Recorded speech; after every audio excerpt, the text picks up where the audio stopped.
Today we're going to talk about distributed database management systems, or do you know where your data is?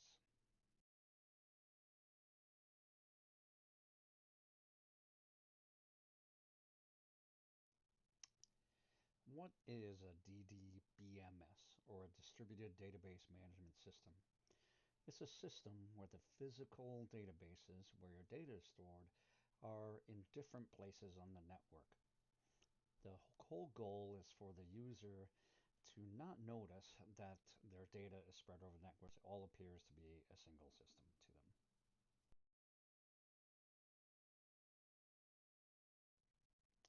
There are two main distributed database management system types. One is homogeneous. This is where each of the separate physical servers are exact copies of each other. The other type is heterogeneous, which is where the physical copies may have different sets of data on each of one of them. So one server in Los Angeles might have order information, and the Kansas City might have mostly inventory information. What are characteristics of distributed database management systems? Well, three major ones are location transparency, replication transparency, and fragmentation transparency. Location transparency is where, while the data is stored in multiple physical locations, the distributed database management system manages across all those physical instances for you. Replication transparency is where the DDMS manages synchronizing or updating and changing the data between all of the physical server locations. Fragmentation transparency is when the different pieces of data, especially in heterogeneous databases, they're managed by that, so you can't tell where the different pieces of data are.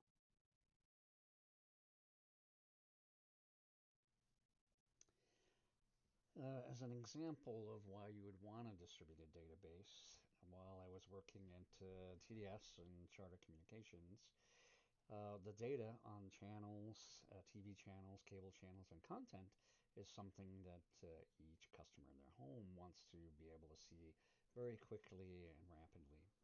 But you have a single national source for that data, that it comes from, and to make sure all the customers can see and that data very quickly, you make copies and have this distributed information all across the country. So every regional and local market has a local database that things can work on, but it's replicated over the throughout the entire country.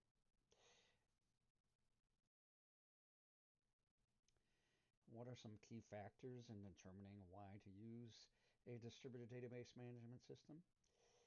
The key is really the high performance, local control, and availability, where you want to make sure that people near the data can look at it quickly and see it. But you also need to consider the complexity, the number of transactions that you're doing in it. So for something that you can think of read only and needs to be returned that data quickly, and you don't need that can be where you use a distributed database. Uh, and that means the reverse is true. If you have a lot of read writes and very complex transactions and processes with your data, then you probably don't want to use a distributed database. Why would you use a heterogeneous distributed database? Uh, you might have local centers that do very different operations and have different needs.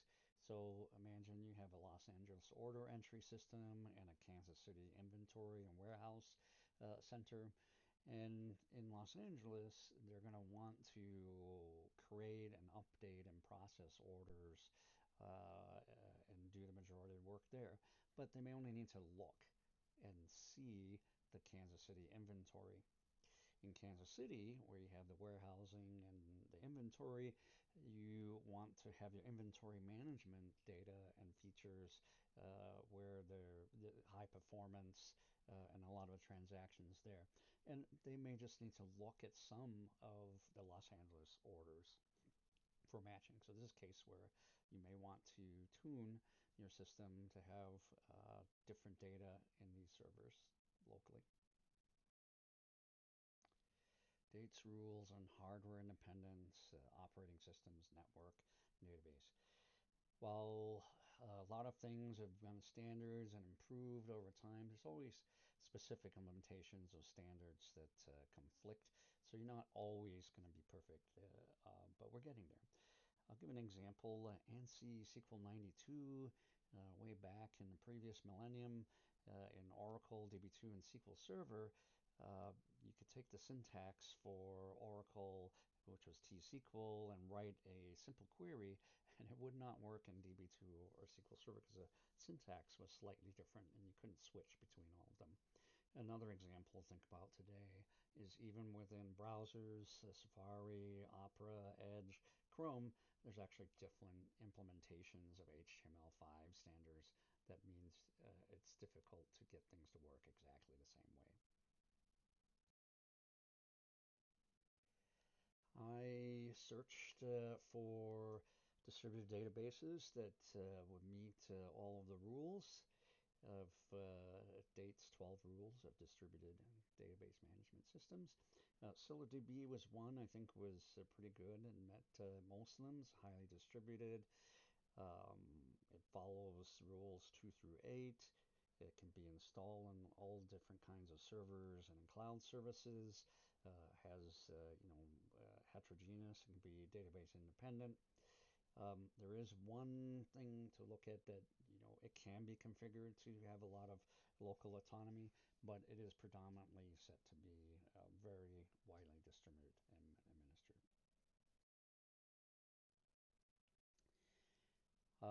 Apache Cassandra was an open source distributed database management system. I found there's quite a few out there.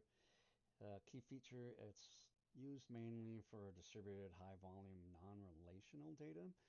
So it's one of these NoSQL distributed databases. It's very scalable, has nodes that you can virtually expand and increase or reduce as needed. It makes it highly available, fault tolerant, and recoverable. If you think about the data across various nodes, if you lose one, you have all of these copies in all the nodes, and it's easy to restore. And it's very flexible and handles structured and unstructured data, which lets you put it to a lot of different uses.